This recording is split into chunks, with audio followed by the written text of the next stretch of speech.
Hemen baldin nago eta hemen baldin gaude eta pentsatzen genuelako justuki udalbiltza beharrezkoa dela Euskal Herriaren etorkizuna lantzeko eta bereziki etortzen delakotz hutsune bat betetzerat. Udalbiltza da instituzio bakarra aintzat hartzen duena Euskal Herri osoa. Hau da, 7 herrialdeak aintzat hartzen duen bakarra eta zentzu horretan herri hau eraikitze prozesu horretan beharrezkoa ikusten dugu.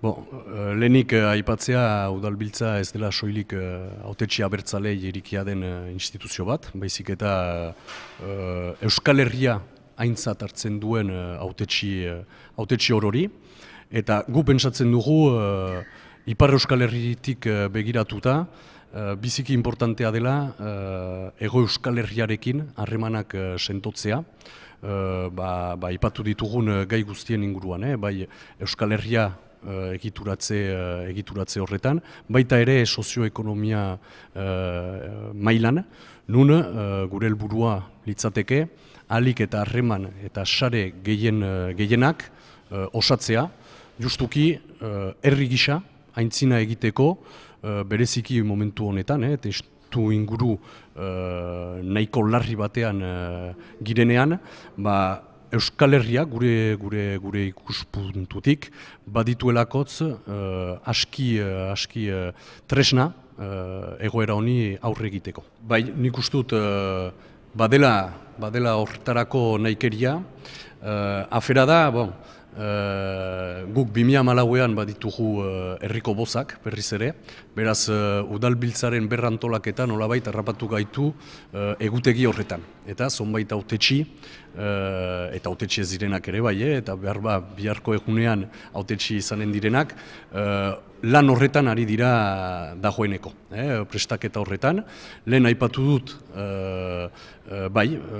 hor eman diren zenbakiak ez dira guztiz gaur egun atxikitu direnen kopuruaren isla da, zenta atzotik edo aste hontan edo pasaden astetik beste atxikimendu batzuk eman dira, atxikimendu garrantzitsu batzuk, zenta hor gehienak auzapezak dira, eta pentsa genezake auzapezak atxikitu baldin badira, eien herrietako kontseilariak, hautetsiak, ere atxikimendu hori emanen dutela. Beraz, guretzat erronka da momentu hontan atxikimendu gehiago lortzea Ipar Euskal Herritik. Nik uste Lapurditik zenbaki txukun bat badela, eta lan hori orain eraman behar dugu Baxe Nafarroan eta Siberuan hautetsi gehiago atxikitzeko, baina gure erronka alaik ere, da 2014etik goiti albezain bat hautetxik atxikitzea udalbiltzari, ez atxikitzea bakarrik, baita ere barneratzea udalbiltza zer den eta zer ekarriko duen Ipar Euskal Herriko errealitateari. Momentu honetan, ukan ditugun azkenengo bozetan, mugimendu abertzale eta ezkertiarra hirugarren indar politiko gisa kokatu da. Beraz horrek erakusten du, badela azten doan mugimendu baten isla da. Jakinik, hauteskunde horiek, legebiltzarreko hauteskundeak ez direla baitezpada abertzaleentzat egokienak. Zenta hor aukera biziki gutxi ditugu zerbaiten lortzeko, eta pentsa genezake 2014an, herriko boz horietan, gure hautetsien kopurua emendatuko dela, eta gure eragin erreala hor agerian geldituko dela gizarterain aintzinean. Bestalde batetik ez dira emaitzak bakarrik horren isla da, baizik eta duela zonbait urte abertzaleen aldarrikapenak abertzaleek eramaten zituzten bakarrik, eta gaur egun aldarrikapen horiek gehiengo oso zabal batek bere gain hartu ditu, alegia, azken asteetan eta azken urtean biziki agerian gelditu da, bai gatazkaren konponbidearen inguruan gizarte eta ordezkari politikoen gehiengo oso zabal bat horren alde jarri dela, eta instituzionalizazioaren inguruan, edo ezagupen instituzioaren inguruan, gaur egun kasik erabatekoa da aldarrikapen hori Ipar Euskal Herrian. Horrek ze esan nahi du, ez dela bakarrik, edo gehiago, soilik abertzalen aldarrikapen bat, baizik eta Ipar Euskal Herriko gizarte osoaren aldarrikapen bat egiten dena Pariseri. Bai, esan behar da, agian Ipar Euskal Herrian beste berezitasun bat badugula horrekin. Euskal Herria bai sortu zen hauteskundeen edo bozen testu inguruan, eta hor hilabete hontan berean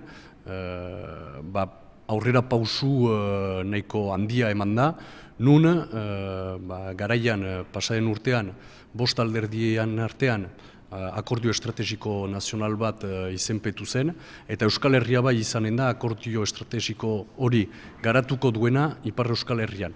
Beraz, ez da koalizio bat, soil bat izanen, haratago joaten den zerbait, Euskal Herria baien helburua da, alderdietan diren militanteak, kideak biltzea, baina baita ere alderdietan ez diren militante ezkertiar eta abertzale andana hori, baita ere hortan bere burua ezagutzea eta denak elkarrekin Ipar Euskal Herrian eragiteko tresnak martxan emaitea.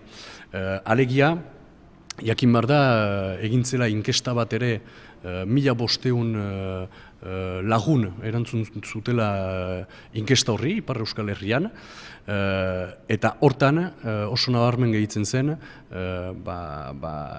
militante ezkertiar eta abertzale gehienak ez zirela alderdietan, horietako 60% alderdietatik kanpo dagoela. Beraz, haiekin batera, nahi da halako bultzada bat eman. Eta hor prozesu bat martxan ematen ari da, justuki elkarrekin ditugun erronkei aurre egiteko. Itxaropena badugu eta baita ere sinismena egiten ari girena ondela Ipar Euskal Herriko biztanleentzat. Beraz alde hortatik guk ez dugu inongo zarantzarik. Hor gertatzen dena, estatu frantsesa betidanik egituratua izan da modu oso zentralista batetan, eta horrek ez du erresten nolabait esateko guk ditugun aldarrikapenak. Jakinik gainera aurrera eraman nahi dena, dala ere departamentu baten nolabaiteko zatiketa. Guk aldarrikatzen dugu Ipar Euskal Herria behar duela bere instituzio propioa, eta hortan zailtasun batzuk badira.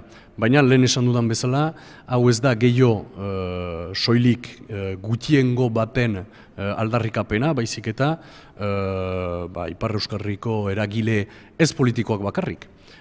Baita ere eragile ekonomikoak, sozialak, hor plantan eman da azken asteetan ikusi den bezala koordinazio bat, nun biltzen diren baterako militanteak, industria eta merkataritza ganbarako ordezkariak, hautetsien kontseiluko ordezkariak, garapen kontseiluko ordezkariak,